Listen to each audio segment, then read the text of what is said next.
For the conflict-averse, having a relationship with someone who is quick to anger, criticism, and sarcastic digs can destroy your peace and stoke your inner rage as you try desperately to avoid confrontation. Over time, your strategies for keeping the peace start to take a toll on your insides, filling you up with anger, conflict, grief, shame, chronic feelings of dis-ease, which can lead to disease. Is this you? If so, this message is for you. You cannot and must not go on like this. Here's what to do in 5 steps. First, recognize your continued avoidance of conflict with this person as fear. An unexamined fear grows and festers and does harm to your body, mind, spirit, and to your relationship. This is your work.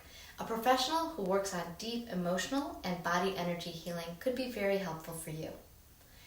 Remember, it takes time to build your muscles around this work, so be compassionate with yourself and see every step and outcome, good or bad, from your decision to get through this as progress.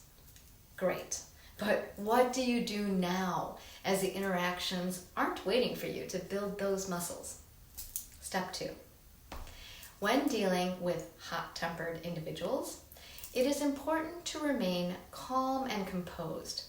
By regulating your own emotions, you can help to de-escalate the situation and establish a more productive dialogue.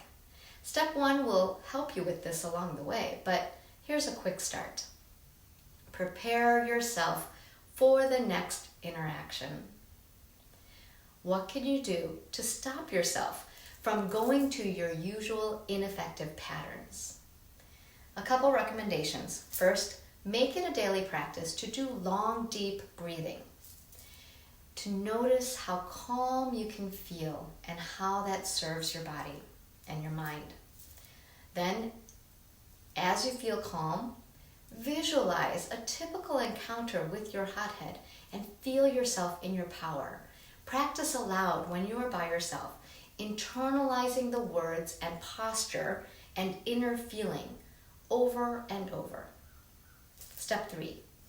In the interaction, active listening is key. You've probably heard the advice to show empathy and understanding towards their feelings, even if you don't agree with their behavior. Yes, do this, but how? I find it's helpful to remind yourself that attacks on you, what feels like attacks, are actually just part of their tantrum. It's often illogical and likely filled with their own personal angst and resentments, protective patterns, and self-judgment. This is about them, not you. That said, use your deep breathing to also notice how you feel inside. Maybe you noticed some truths that you don't particularly feel good about. And let each breath soothe the impulse to react. And let each breath help you create pauses before you speak. Step 4. Maintain a respectful tone and avoid escalating the conflict further so as not to trigger your own desire to escape the situation sooner. Keep in mind, though, if you feel you are in physical danger, heed that voice of fear and get yourself to a safe space.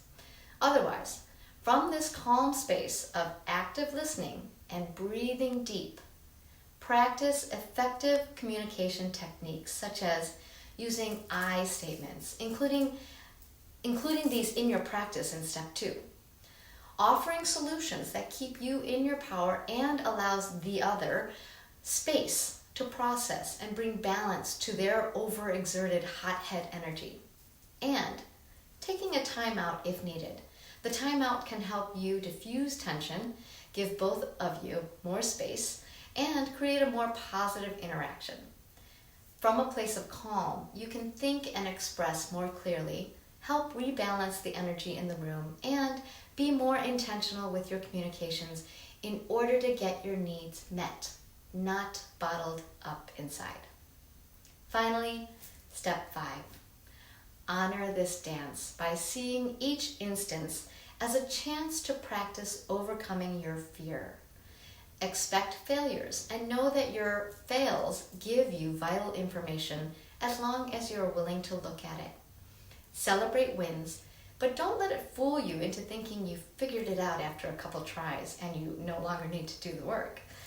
If you're an expert at avoiding conflict, you will need to stay diligent, aware, and open-minded, and very compassionate with yourself through the dance. It's a practice, as is every aspect of life.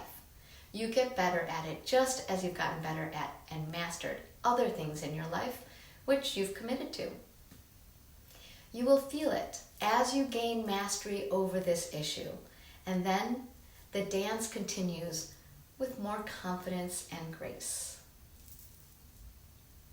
To recap, recognize and examine your own fear of conflict in order to shift to an understanding of conflict as healthy challenges to create a better you. Don't underestimate the value of a good coach to help you through this. Number 2, remain calm and composed by preparing for your next interaction. Deep breathing, visualizing yourself in your power, using well-crafted words. Number 3, active listening of the other and your own inner feelings. Avoid taking things personally by seeing the hot-headedness as a tantrum.